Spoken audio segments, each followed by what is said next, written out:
Hi guys, you're here with James, ION's Media and Content Manager. Thanks for joining us. I had a great chat this morning with Mike Gamble, ION's lead architect. We talked all things energy crisis, renewables, what's got him excited about ION's closing in on its first birthday.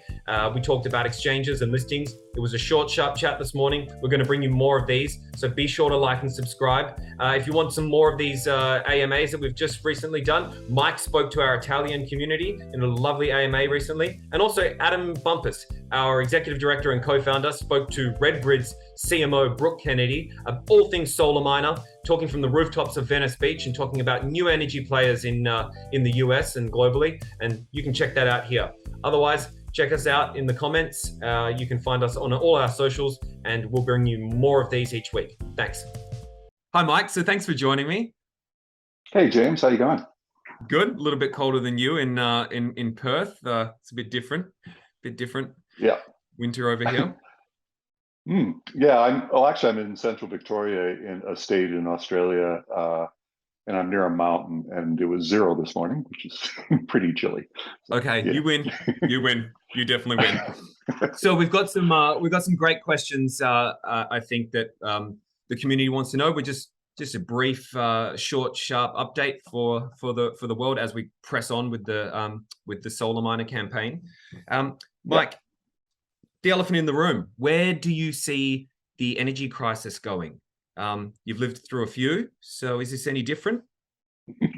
It's exacerbated by the war in Ukraine, which has now sort of turned the tap on gas, sort of. There's China and India have picked it up. But we're seeing big changes. In Australia, we just had a change of federal government, and it seems to be a change. They actually have a minister for energy that is talking about climate. They have a minister for climate change. So that's starting to happen now. I think, there's going to be some pain, obviously, and we're gonna see some big spikes. But there is promise, and it's happening in many areas. Again, in Australia, we have South Australia, which are a world leader in that they attracted Elon.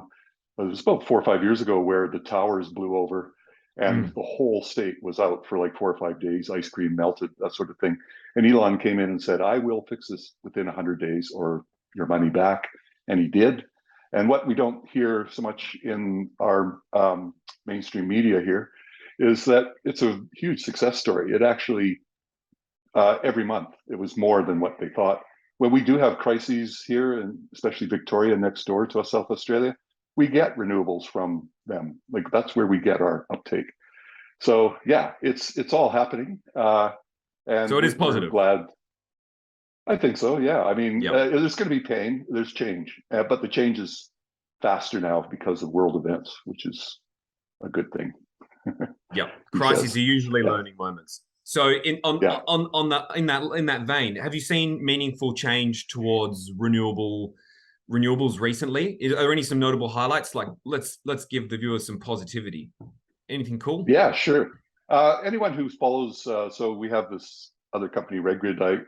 I tend to attend the Telegram channel, and I've always made sure it was positive. I don't see the point in putting bad news there. There's actually a genre of fiction called solar punk, which is a bright future instead of cyberpunk.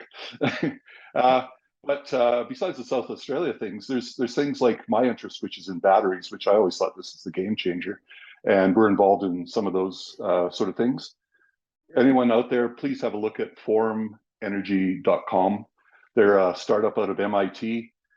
And just go to the careers page. It's actually less now, but when I looked 4 months ago, there were hundreds of jobs available in that area.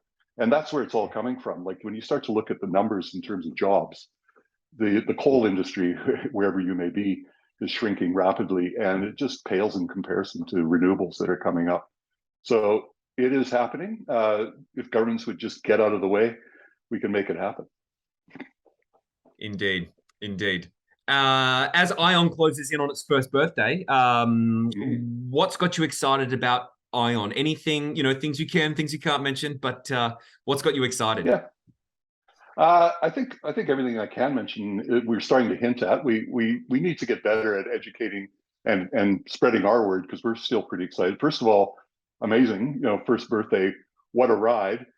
We started off with the IDO, which was the coin release, and that was like wild, but we're still there. I mean, all crypto is pretty low at the moment. Good opportunity to buy. So yeah, there's a couple things. One is I think it was about a month ago, we talked about picogrids. So I won't get in too much on that, but there's microgrids, which are sort of community-based. A nanogrid is your house, and then a picogrid, which we invented, is a Raspberry Pi. And the whole idea is that you, and this has always been our mission with ION, is you take control of energy, you come up with interesting things, because we don't have time. We have to spread this massively parallel so the whole world works on this. We just don't have the time anymore.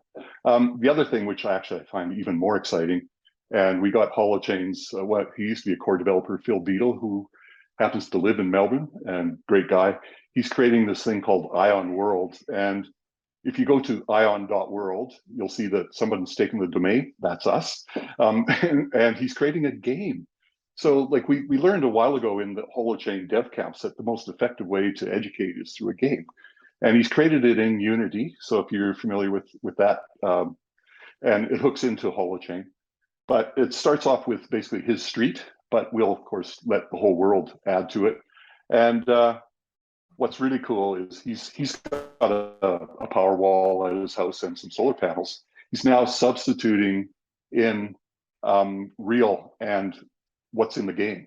So now we're mixing the real world with the game and crypto and the ION tokens. It's just it's endless. And I hate the word metaverse because there's a certain company called Meta that have commandeered that, but that's kind of what he's doing. He's creating it. And the whole point is that devs can get excited. They can make it better. Right now, it's kind of 2D. He did that on purpose because somebody can come along and make it 3D. Yeah, it's going to be wild. It's going to be good. Yeah, that one, Picogrid and ION World, the game, have got me really excited in particular. And you've played the game.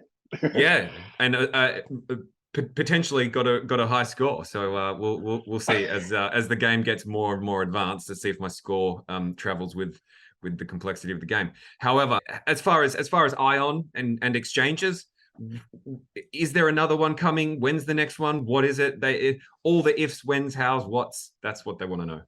Exchanges, yeah. So we do actually have a dedicated resource that is talking, continue with them. The big game is to get into the US. The US requires a lot of regulation. SEC, are you a true utility? Yes, we are. We just have to prove it. And so there's a lot of lawyers and things that we have to go through. But that is the goal. So the ones we're heading for what's called tier 1 exchanges, which are Binance, Kraken. These are just a list. That's not saying that we've got there yet, but that's the goal. And I think there is another one coming. Every time you add an exchange, of course, you have to fund it. So with the current crypto prices, as in the values of all these, then you have to take that into account. But yeah, we're on our way, and we're pretty pleased that it's going to take a while. But as our COO says, that if you can make it to 2 years, so we're getting up on 1, then you're on your way. So that's really the goal, is to keep going.